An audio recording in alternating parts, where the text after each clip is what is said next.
बानी एक दूसरे को 2 सालों से जानते थे। कब कहां कैसे हर चीज काफी प्राइवेट है। देखकर ऐसा लग रहा है जैसे सारी इन्फॉर्मेशन छुपाई जा रही है। डीएम ने गहरी सांस लेकर उसे कुछ इशारा किया तो राजीव वहां से चला गया। डीएम ने अपनी सिगरेट जलाकर उसके कश लिए, फिर धुआं छोड़ते हुए बोला, क्वीन तुम्हारे पास है रियांश ओबेरॉय, पर कब तक ये तो वक्त ही बताएगा। गेम में बाजी पलट भी सकती है और बहुत जल्द पलटेगी। इस गेम की क्वीन मेरा खून है Riyansh. She is my daughter.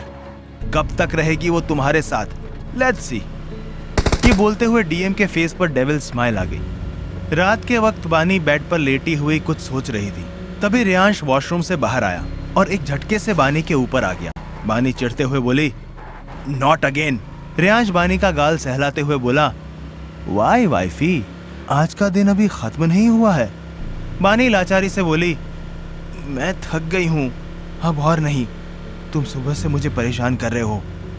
Riyansh पलटकर बानी को अपने ऊपर लेते हुए बोला, वाइफी, मैंने कहा था ना, आज का दिन तुम्हारे नाम।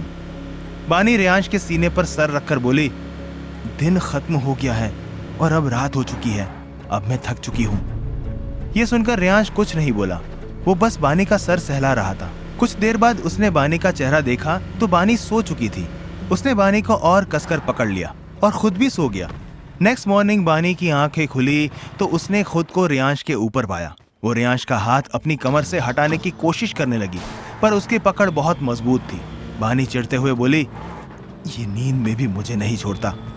इतना बोलकर उसने गहरी सांस ली और फिर से खुद को छुड़ाने की कोशिश करने लगी।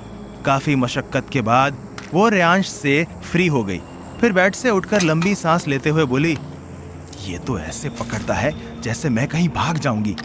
वैसे अगर चांस मिले तो मैं सच में भाग जाऊंगी। इतना बोलकर वो वॉशरूम में चली गई। वहीं बानी के जाते ही रियांश के फेस पर गहरी सी मुस्कान आ गई। करीब आधे घंटे बाद बानी वॉशरूम से बाहर आई तो उसे रियांश रूम में नहीं दिखा। फिर वो जल्दी से रेडी होकर नीचे आई तो गेट पर ही विहान से टकरा गई। विहान मुस्कुराते हुए बोला, गुड मॉर्निंग बानी। बानी बिना किसी भाव के उससे बोली, गुड मॉर्निंग। विहान बोला, तुम इतनी सुबह कहाँ जा रही हो? बानी बोली, क्यों नहीं जा सकती? विहान बोला, ऑफ कोर्स जा सकती हो। फिर वो थोड़ा झुककर बोला, पर संभाल कर।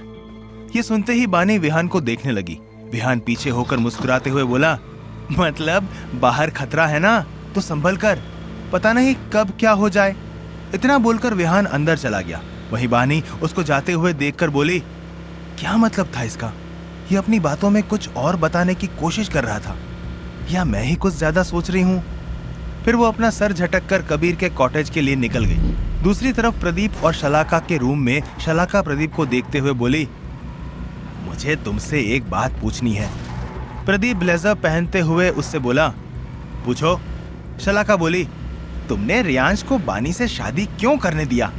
तुमने तो खुद रियांश के लिए किसी को पसंद किया था ना? प्रदीप शलाका को देखकर बोला, मेरी पसंद से फर्क नहीं पड़ता। रियांश को जो करना होता है वो वही करता है, और ये बात तुम अच्छे से जानती हो शलाका। शलाका बोली, अरे पर उस दिन तुम अचानक कैसे मान गए और खुशी से सारे फंक्शन भी अटेंड किए? प्रदीप बोला, मैंने ऐसा क्यों किया वो मैं तुम्हें नहीं बता सकता, पर इतना जान लो, रियांश के हर स्टेप के पीछे कोई ना कोई रीजन होता है। इतना बोलकर प्रदीप रूम से बाहर चले गए। फिर शलाका खुद से बोली, आखिर क्या वजह हो सकती है इस शादी की? मुझे वो वजह पता लगानी होगी, वरना सालों की मेहनत बर्बाद हो जाएगी। इधर बानी कबीर के कॉटेज में आई थी। वो अंदर गई तो उसे विनीत सोफे पर बैठकर फोन पे कुछ करते हुए दिखा। बानी उससे बोली, सोमांश गया? विनीत बानी को देखकर बोला, अरे तुम कब आई? बानी बोली, जब तुम फोन में लगे थे। अब बताओ, सोमांश गया? विनीत बोला, हाँ, थोड़ी देर पहले ही गया। बानी इधर उधर देखते हुए बोली, और चीफ कहाँ है? विनीत बानी को देखते हुए बोला, क्या कहा तुमने? बानी बोली, यही कि चीफ कहाँ है?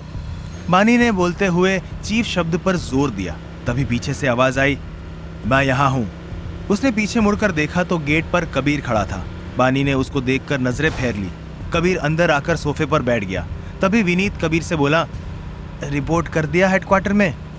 कबीर बानी को देखकर देखते हुए बोला, हाँ कर दिया कि डायमंड्स की सप्लाई रुक गई थी, पर विनीत कंफ्यूज होकर बोला, पर क्या?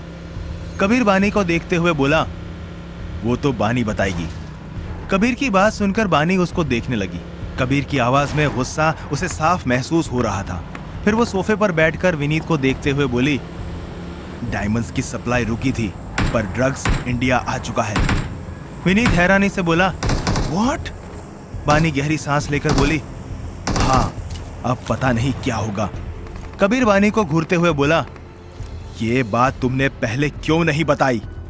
बानी बोली, यही बताने के लिए आई हूं चीफ, फोन पर नहीं बता सकती थी। विनीत बोला, तो कल क्यों नहीं आई? ये सवाल सुनते ही बानी चुप हो गई। उसे समझ नहीं आ रहा था कि वो क्या बोले। फिर बानी हिचकिचाते हुए बोली,